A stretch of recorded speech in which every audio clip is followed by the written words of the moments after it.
Shalom, selamat pagi. Apa kabar saudara yang dikasihi Tuhan? Kiranya semua dalam keadaan yang baik dan sehat dan sukacita.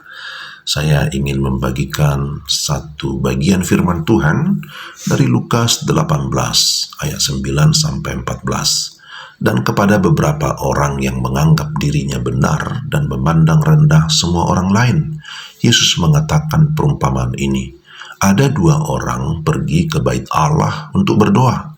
Yang seorang adalah orang Farisi dan yang lain pemungut cukai. Orang Farisi itu berdiri dan berdoa dalam hatinya begini, "Ya Allah, aku mengucap syukur kepadamu karena aku tidak sama seperti semua orang lain, bukan perampok, bukan orang lalim, bukan pezinah, dan bukan juga seperti pemungut cukai ini.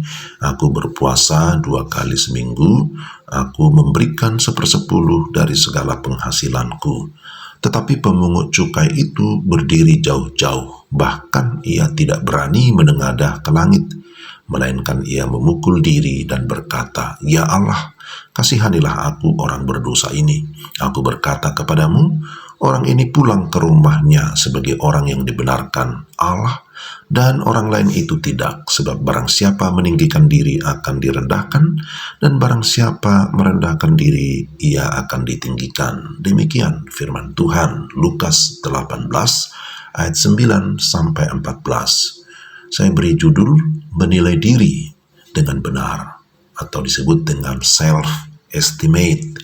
Saudara, menilai diri dengan benar, itulah tema kita. Bagaimanapun, kita tidak bisa luput dari urusan nilai atau evaluasi, menilai dan dinilai.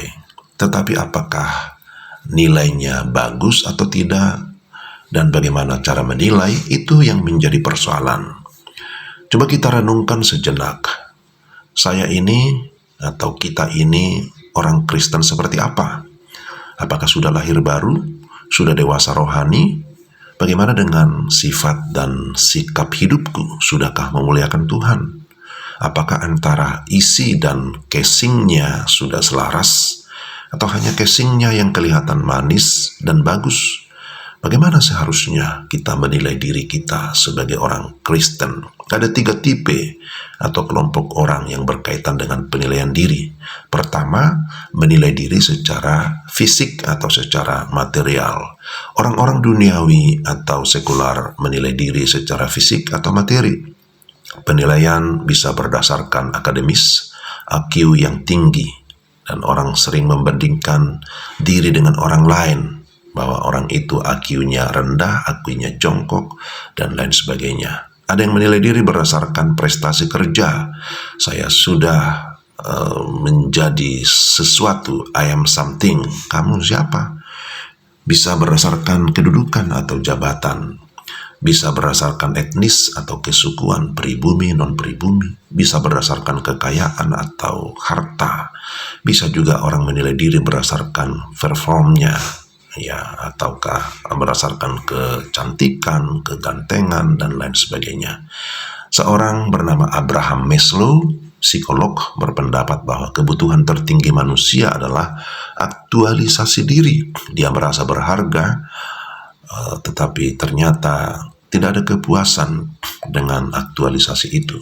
Nah, bagaimana dengan kita? Maka ada yang kedua, menilai diri berdasarkan kesalehan rohani. Berdasarkan kesalehan rohani. Dalam bacaan yang tadi kita baca, di sana dikisahkan ada orang Farisi yang saleh, seorang rohaniwan, seorang yang terpandang baik di tengah masyarakat dan lingkungan agama. Apa masalahnya? Ya, dia menganggap diri benar dan memandang rendah semua orang lain. Kemudian dia membandingkan dirinya dengan seorang pemungut cukai. Inilah masalahnya. Dia berdoa, tetapi di dalam doanya dia malah berdosa. Dia bersyukur, tapi hanya di bibir. Dia mulai menghitung jasanya, menganggap diri lebih benar dengan berkata, "Aku bukan perampok, bukan orang lalim, bukan pezinah, bukan pemungut cukai.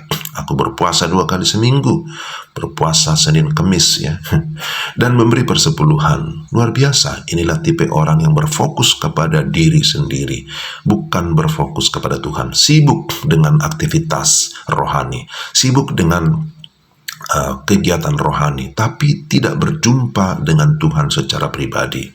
Jadi harus kita ingat bahwa melakukan kegiatan rohani atau aktivitas rohani itu baik, tapi aktivitas rohani tidak bisa menggantikan hubungan pribadi atau relasi pribadi dengan Tuhan. Maka Tuhan menegur Marta dan memuji Maria, karena Maria memilih bagian yang terbaik, yaitu sujud di kaki Yesus. Dan yang ketiga, inilah yang penting kita garis bawahi, menilai diri berdasarkan kebenaran firman Allah. Dalam Roma 12 ayat 3 dikatakan, hendaklah kamu menilai diri bukan berdasarkan perbuatan, tetapi dengan iman dan kasih.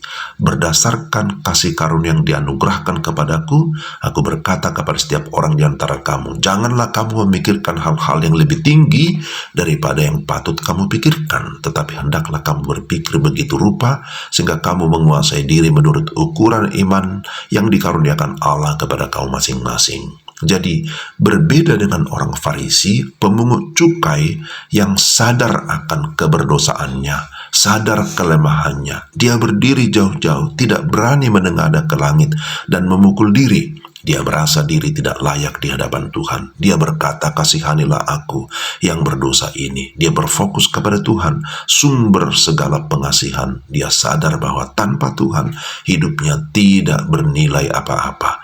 Maka relasi dengan Tuhan dimulai dengan adanya pertobatan dan pengakuan dosa. Ada kerendahan hati, bukan kesombongan. Ada sebuah pengakuan, barulah ada pengampunan. Selanjutnya akan terjadi pemulihan. Jadi kita harus melihat diri kita harus menilai diri kita dengan benar, berdasarkan firman Tuhan. Mari bercermin kepada firman Tuhan, karena firman Tuhan memperkenalkan siapa Tuhan secara jelas. Firman Tuhan juga menyatakan bahwa orang percaya adalah anak-anak Tuhan yang sudah dibenarkan. Dan firman Tuhan itulah yang menyatakan kesalahan. Dialah yang mengajarkan kebenaran. Dialah yang menuntun kita kepada kebenaran. Jadi jika kita membaca perikop sebelumnya, ada kisah seorang janda yang datang kepada hakim meminta pembelaan dan pembenaran. Hakimlah yang berhak memutuskan pembenaran itu.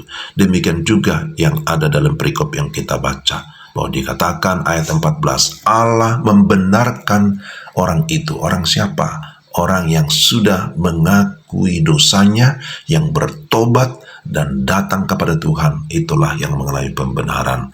Jadi pengenalan akan Allah dan pengakuan akan dosa, itulah yang membawa kita kepada sebuah pembenaran.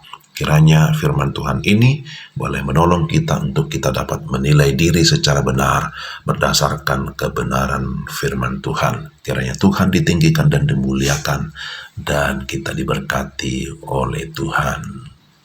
Shalom.